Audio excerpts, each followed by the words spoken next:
Than the press conference. It is, isn't it?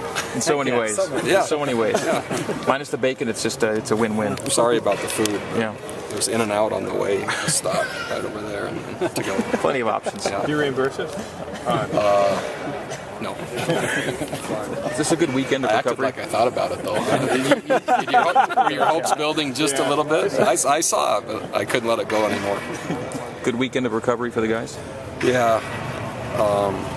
How well they practice this week, I think, will determine kind of how mature they are. Because to have a nice win and a couple of days off all at the same time at the beginning of the year, I hope they take it right in terms of using it for recovery and then using it to refocus and etc. And I don't see any signs it'd be the other way, but it's kind of a unique challenge early on.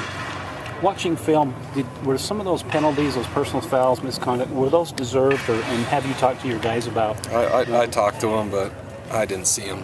I mean, I looked, but I didn't see them. But that doesn't mean they didn't happen. But I looked, and I would rather tone them back than go the other way. So I don't really see it all as being completely negative. And again, I didn't see them on film. So again, it doesn't mean they weren't there, but I looked, and so. If they're over-aggressive to begin with, I'll take that as a good sign, and we'll just kind of ease them back as we go. Looked like Cody was back practicing today. Is he back full go? Yeah, he'll be great by Saturday. It's just, man, those deep quad contusions or bruises, it hurts mostly when he kind of slows down right now, but I think he'll be fine by Saturday. Anybody iffy for Weber State? Sky Pove, maybe. He did a really nice job on special teams. His foot is taking a little longer to recover.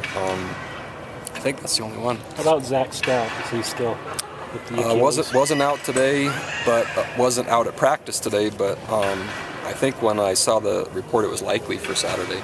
Craig Bills? Fine, he'll be okay. Dallin Cutler? Man, they just keep coming. Not sure on Dallin. Devin Mahina? Yeah, he was actually. I think he probably could have played Saturday if he was able to practice enough. But yeah, he'll be wearing the rubberized club. So we'll see how he catches it with that. Coach, great win against Washington State. Talk about Weber State, what you see on film. Oh, I really like their quarterback. He's gritty and tough, and he's a good scrambler. They have quarterback runs in their system, and he's tough. I like him. Played Fresno 24-10, and a pretty tight game through about halfway through the fourth quarter, and so the final score wasn't really indicative. But yeah, I think they're coached well, and I like a lot of things they do. How about the offense? What kind of offense they run?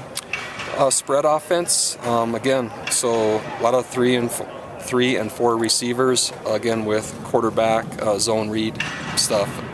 Then they have some two-back left over from Coach Mack and some power and those kind of a physical run game approach. So some changes from before, and some things have carried over. Very similar to Washington State, and will you approach it defensively? Some, but Washington State's quarterback wasn't a scramble threat, really. He was hopeful to deliver the ball downfield and deliver it quickly. Weber State's quarterback from similar formations, if he doesn't like what he sees, he's a running threat. Kind of know how you're going to answer this, but is there any temptation to look past a FCS opponent because of who you play the following week? No, and there's so many lessons having played, Northern Iowa, Eastern Washington, and if you my wife is a fan of college football now, and so she was watching the games, and I think Northern Iowa played somebody really close, and Wisconsin, and so, man, any given week, and again, our approach already isn't about who we're playing. We have so much we can improve on, etc. But yeah, I sure hope there's no thought that way. There certainly isn't on my part. After looking at some film, what are some of those areas that you feel you can improve on going into this one? Team-wise, we can clean up some special teams a little bit. We had a long kick return against us, and so we need to fit our lanes a little bit better. Our punt protection on one particular punt could have been shored up. PAT and field goal protection, even though none were blocked, I thought that could have been improved. Blue zone scoring in the offensively in terms of touchdowns rather than field goals. We missed the field goal, and then a couple times defensively our guys didn't plaster or didn't stay on the receivers well enough as the quarterback had extra time and was scrambling around and gave up a couple longer throws that way.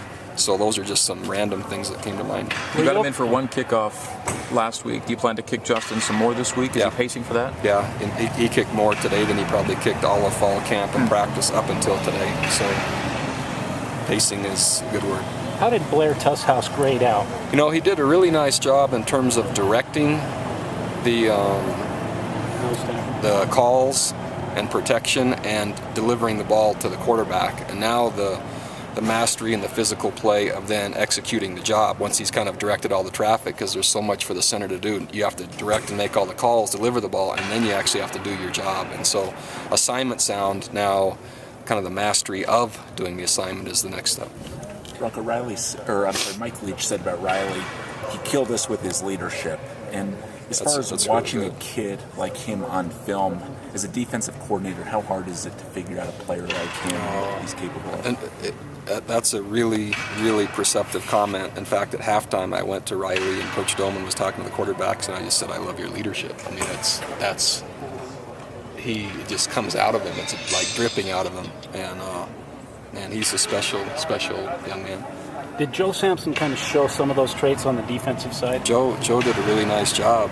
He was not only very productive, really assignment sound and directing our defense, but then he's on, I think, at least two of the special teams as a starter, and that's a huge difference on our team. The starting players are begging to be on and run down on extra plays, and that's a really good sign. What was Bill's playing status last week against Washington State? He was a number 2 going into it and ready to go, and then on the special team, got a, for lack of a better word, bell ringer, so not to the concussion level, but enough to, be careful. Okay. What was it about Nick Howell that convinced you to take him on as a grad assistant and kind of give him that shot? There's so I guess I'll share just a basic philosophy first. Is I won't hire a graduate assistant now unless I would eventually consider him to be a full-time coach here. And Nick, just his sincere desire and hunger and work ethic to be here was overpowering. He was just he just kind of came through when I was interviewing him and talking to him. And then being the son of a high school coach, you could tell he was that's just who he was. And then as a graduate assistant, I mean, he was just out working and working circles around everyone in our office. And if I were to go back a little bit, Micah Alba was similar as a graduate assistant. And so Micah then trained Nick. Nick then trained Kelly Papinga. Kelly Papinga then trained Sean Nua. And so we just have a really nice cycle of great young coaches coming through. And so Nick has a lot to do with how we're playing. And I mean, again, he has the secondary and coordinating the special teams. And, I mean, that's a huge workload, and yet, I mean, he's the first one here every day, and when you leave, he's still going. So that's just the energy and passion for the game and thirst for knowledge. I think all those things would be how I'd describe him.